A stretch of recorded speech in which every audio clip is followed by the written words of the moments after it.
నమస్తే, welcome to Mic TV morning show. Telugu దినపత్రికల్లో వచ్చిన ప్రధానమైన వార్తలు ఏమిటో చూద్దాం. సాక్షిలో ఒక ప్రధానమైన వార్తగా టీఆర్ఎస్ సవాళ్లను అధిగమిస్తూ సత్తా చాటేలా అనే ఒక కథనం ఇందులో ఉన్నది.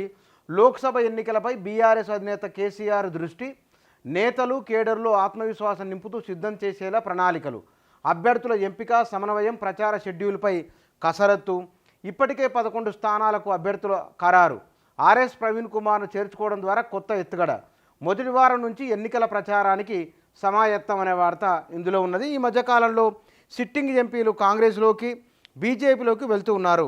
మాజీ ఎమ్మెల్యేలు కూడా కాంగ్రెస్లోకి బీజేపీలోకి వెళుతూ ఉన్నారు. వారికి అక్కడ ఆయా పార్టీలు లోక్సభ టికెట్లు ఇస్తున్నాయి కాబట్టి రాజకీయంగా అవకాశాల కోసం అటువైపు వెళ్తున్నారు. కాబట్టి వారు వెళ్తున్న సందర్భంలో పార్టీ శ్రేణులు, కార్యకర్తలు, నాయకులు గందరగోళానికి గురికాకుండా వారిలో ఆత్మవిశ్వాసాన్ని నింపేలా ఒక లోక్సభ నియోజకవర్గం నుంచి ఒక నాయకుడు సిట్టింగ్ ఎంపీ వెళ్ళిపోతే కనుక వెనువెంటనే ఆ లోక్సభ నియోజకవర్గంలో మరో నాయకునితో భర్తీ చేస్తున్నారు.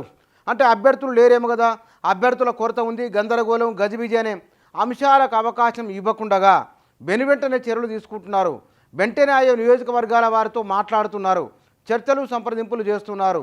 ఈ అంశాల కారణంగా భారత రాష్ట్ర సమితి కార్యకర్తల్లో నైరాశ్యం స్థానంలో ఆత్మస్థైర్యం నింపే ప్రయత్నం కేసీఆర్ చేస్తూ ఉన్నారని ఈ కథనం పేర్కొన్నది.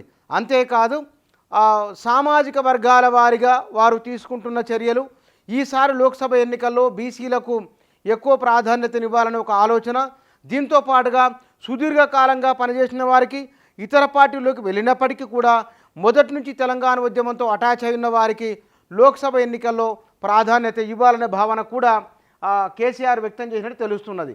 ఇప్పటికే 11 స్థానాలకు అభ్యర్థుల ఖరారు అంటేనే బీజేపీ, కాంగ్రెస్ ఇంకా అభ్యర్థుల ఖరారుకు సంబంధించిన కసరత్తు ఇంకా తుదికి అంకానికి చేరుకోలేదు. ఇప్పటికే బీఆర్ఎస్ 11 మంది అభ్యర్థులను ప్రకటించింది. దీనికి తోడు ఆర్ఎస్ ప్రవీణ్ కుమార్ జాయిన్ అవ్వడం వలన కొంత తమకు లాభిస్తుందనే భావన కూడా బీఆర్ఎస్లో ఉన్నది. అంతేకాదు తెలంగాణ వ్యాప్తంగా ఉన్న బీఆర్ఎస్ శ్రేణుల్లో కూడా ఈ తరహా ఆలోచన ఉన్నదనేది సాక్షిలో వచ్చిన వార్తా కథన సారాంశం. ఇక ముగ్గురు ఉత్తర తెలంగాణ నుంచో ఇద్దరు, దక్షిణ తెలంగాణ నుంచో ఇద్దరు బీఆర్ఎస్ నాయకులు కాంగ్రెస్లోకి బీజేపీలోకి వెళ్ళిన కారణంగా ప్రధానంగా ఎస్సీ నియోజకవర్గాలలో వరంగల్, నాగర్ కర్నూలు ఈ నియోజకవర్గాలలో ఈసారి బలమైన అభ్యర్థులనే రంగంలోకి దింపి గట్టి పోటీనివ్వడము, వీలైనన్ని ఎక్కువ లోక్సభ స్థానాలు గెలుస్తామనే ధీమాను కూడా కేసీఆర్ పార్టీ శ్రేణుల్లో కల్పిస్తున్నాడనేది ఈ వార్తల సారాంశం. ఇక మరో వార్తగా జాబితా రెడీ, లోక్సభ అభ్యర్థుల ఎంపికపై కాంగ్రెస్ కసరత్తు పూర్తి, కేంద్ర ఎన్నికల కమిటీ భేటీలో ఆమోదం, ప్రకటన వెలువడకపోవడంతో ఆశావాహుల్లో కొనసాగుతున్న ఉత్కంఠ అనే వార్త మొదటి పేజీలో ఉన్నది. ఇక తెలంగాణ గవర్నర్గా సిపి రాధాకృష్ణ అనే వార్త ఉన్నది. రియల్ మోసాలు రూపాయలు 10,000 కోట్లు, తక్కువ ధరకే ఇల్లు, ఫ్రీలాన్స్ ఆఫర్ అంటూ రియల్ వల, సాహితీ, భువనతేజ, జేజే ఇన్ఫ్రా, జేబీ బిల్డర్స్ వంటి రియల్ ఎస్టేట్ సంస్థలెన్నో. గ్రేటర్లో మోసాల విలువ, ప్రజలు మోసపోయిన వాటి విలువ 10,000 కోట్ల రూపాయలని ఓ కథనాన్ని సాక్షి మొదటి పేజీలో ఇచ్చింది. ఇక వీటికి ఇంకో ఇంట్రెస్టింగ్ వార్త ఇందులో ఉన్నది. 2 నెలలు 28,000 కోట్ల రాబడి. అంటే రేవంత్ రెడ్డి ప్రభుత్వ ఖజానాకు గలగలలు బాగానే ఉన్నాయని చెప్తున్నది. ఇక 2 రైతుల ఆత్మహత్య, పంటలు ఎండిపోయి ఒకరు, అప్పుల్లో కూరుకుపోయి మరొకరు అనే ఒక విషాదకరమైన వార్త మొదటి పేజీలో ఉన్నది. సాక్షిలో వేదన కలిగించేది అది. ఈడీ చర్యలు రాజ్యాంగ విరుద్ధమని కవితకు సంబంధించిన వార్త. ఈదురుగారులకు ఊజలతో సహా ఎగిరిపడి 5 ఏళ్ల చిన్నారి దుర్మరణ వార్త. అన్ని వేళ్ళు అటువైపని నల్గొండ జిల్లాకు సంబంధించి ప్రణీత్ రావు ఆ వ్యవహారానికి సంబంధించిన ఒక వార్త మొదటి పేజీలో ఇచ్చింది సాక్షి. ఇక ఒత్తిడి తగ్గాలి, నైపుణ్యం పెరగాలనే వార్త. ఎన్కౌంటర్లో మావోయిస్టుల మృతి సంబంధించిన వార్త. ఎకరాకు 10,000 పరిహారం అనే వార్త ఉన్నది. సామాన్యులకి ఎస్ఐ అయిన వార్త. ఇవి ఎప్పటిలాగానే 5-6 వార్తలు ఎయిర్ ప్యానల్లో హెడ్లో హైలైట్ చేసింది సాక్షి. ఇక నమస్తే తెలంగాణలో కేటీఆర్కు అమెరికా వర్సిటీ ఆహ్వానం అనే వార్త ఉన్నది. ఇందులో ఇండియా బిజినెస్ కాన్ఫరెన్స్లో పాల్గొనండి, మాజీ మంత్రికి నార్త్ వెస్టర్న్ యూనివర్సిటీ విజ్ఞప్తి అనే వార్త మొదటి పేజీలో ఉన్నది. ఇక మరో 2 రైతుల బలి అనే వార్త కూడా మొదటి పేజీలో ఉన్నది. కొత్త గవర్నర్గా సిపి రాధాకృష్ణన్ అనే వార్త కూడా మొదటి పేజీలో హైలైట్ చేసింది నమస్తే తెలంగాణ. గాలి దుమారానికి ఎగిరిపోయిన చిన్నారి చనిపోయిన వార్త ఇందులో ఉన్నది. వీటితో పాటుగా రేవంత్ పొంగులేటి బీజేపీతో టచ్లో అనే ఒక సంచలనాత్మకమైన కథనం నమస్తే తెలంగాణ మొదటి పేజీలో ఇచ్చింది. కాంగ్రెస్ సర్కారు కూల్చివేత కమలం పార్టీ ఎత్తులు, రేవంత్ నమ్మదగిన వ్యక్తి కాదని బీజేపీ అభిప్రాయమని తదితర అంశాలతో ఉన్నది. పొంగులేటితో చేతులు కలిపేందుకు అధిక ప్రాధాన్యమని ఉన్నది. నమస్తే తెలంగాణతో తెలంగాణ ఉద్యమకారుడు గాదే ఇన్నయ్య విశ్లేషణ ఒక కథనాన్ని కూడా మొదటి పేజీలో ఇచ్చింది నమస్తే తెలంగాణ. ప్రాథమిక హక్కుల హత్య, ఈడీ ఆరోపణలు నిరాధారమని కవితకు సంబంధించిన వార్త మొదటి పేజీలో ఉన్నది. ఇక బీఆర్ఎస్ సోషల్ మీడియా కార్యదర్శిపై కాంగ్రెస్ దాడి అని ఒక వార్త మొదటి పేజీలో ఉన్నది.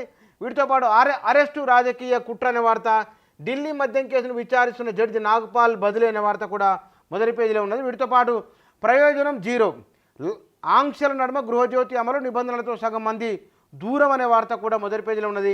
ఇక్కడ ప్రాణానికి పరీక్ష, ఆదిలాబాద్ జిల్లా జైనత్ మండలంలోని గింబి ప్రభుత్వ పాఠశాలలో మంగళవారం 10వ తరగతి హిందీ పరీక్ష రాస్తుండగా పైకప్పు కూలి విద్యార్థి అక్షయ తలపైన విధులు నిర్వహిస్తున్న ఇన్సులేటర్ పైన పడింది అనే వార్త ఫోటోతో సహా మొదటి పేజీలో ఇచ్చింది నమస్తే తెలంగాణ. ఇక ఈనాడులో జార్ఖండ్ గవర్నర్ సిపి రాధాకృష్ణన్కు తెలంగాణ బాధ్యతలు అనే వార్త మొదటి పేజీలో ఇచ్చింది. వీటితో పాటుగా కాంగ్రెస్ పంచతంత్రం, ఇంటింటికి గ్యారంటీ పేరుతో 5 న్యాయాలు 25 హామీలతో జాతీయ పార్టీ మేనిఫెస్టో సిద్ధమైన వార్త ఉన్నది. రాష్ట్రంలో 6 సీట్లపై ఏకాభిప్రాయమైన వార్త, మురుగునీటితో కూరగాయల సాగును అడ్డుకోండి అనే వార్త ఉన్నది. హైకోర్టుకు సంబంధించింది.